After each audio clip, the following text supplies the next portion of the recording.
அண்மை செய்தி. ப்ராப்பர்ட்டி டெவலப்பர்களை போல நடந்து கொள்ளக்கூடாது எனவும், வெற்றிடம் இருக்கிறது என்பதற்காக கட்டுமானங்களை மேற்கொள்வதா எனவும் கேள்வி எழுப்பப்பட்டிருக்கிறது. அண்மை செய்தியாக பார்த்துக் கொண்டிருக்கிறது.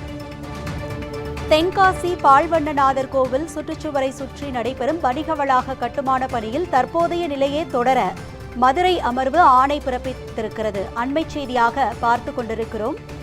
வெற்றிடம் இருக்கிறது என்பதற்காக அங்கு கட்டுமானங்களை மேற்கொள்வதா ஏற்கத்தக்கது அல்ல எனவும் தற்போது ஆணையில் பிறப்பிக்கப்பட்டிருக்கிறது.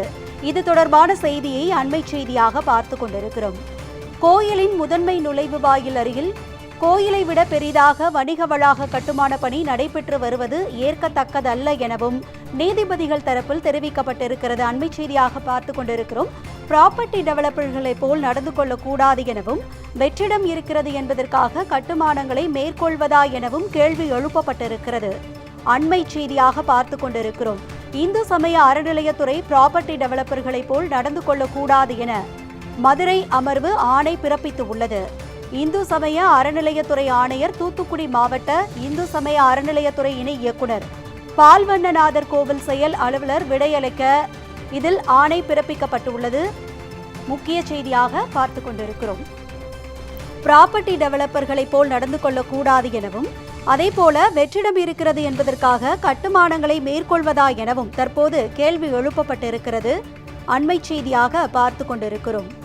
தென்காசி பால்வண்ணநாதர் கோவில் சுற்றுச்சுவரை சுற்றி நடைபெறும் வணிக வளாக கட்டுமான பணியில் தற்போதைய நிலையே தொடர வேண்டும் என மதுரை அமர்வு ஆணை பிறப்பித்துள்ளது. அது மட்டுமல்லாமல், வெற்றிடம் இருக்கிறது என்பதற்காக அங்கு கட்டுமானங்களை மேற்கொள்வதா அது ஏற்கத்தக்கது அல்ல எனவும் தற்போது கேள்வி எழுப்பப்பட்டிருக்கிறது. கோயிலின் முதன்மை நுழைவு வாயில் அருகில் கோவிலை விட பெரிதாக வணிக வளாக கட்டுமான பணி நடைபெற்று வருவது ஏற்கத்தக்கது அல்ல எனவும் நீதிபதிகள் தரப்பில் தற்போது தெரிவிக்கப்பட்டிருக்கிறது. இந்து சமய அறநிலையத்துறை ப்ராப்பர்ட்டி டெவலப்பர்களைப் போல் நடந்து கொள்ளக்கூடாது எனவும் மதுரை அமர்வு தற்போது ஆணை பிறப்பித்து உள்ளது. முக்கிய செய்தியாக பார்த்துக் கொண்டிருக்கிறோம். ப்ராப்பர்ட்டி டெவலப்பர்களைப் போல் நடந்து கொள்ளக்கூடாது எனவும், வெற்றிடம் இருக்கிறது என்பதற்காக கட்டுமானங்களை மேற்கொள்வதா எனவும் தற்போது கேள்வி எழுப்பப்பட்டிருக்கிறது. இந்து சமய அறநிலையத்துறை ஆணையர், தூத்துக்குடி மாவட்ட இந்து சமய அறநிலையத்துறை இணை இயக்குநர், பால்வண்ணநாதர் கோவில் செயல் அலுவலர் விடையளிக்க இதில் ஆணை பிறப்பிக்கப்பட்டுள்ளது. அண்மை செய்தியாக பார்த்துக் கொண்டிருக்கிறோம்.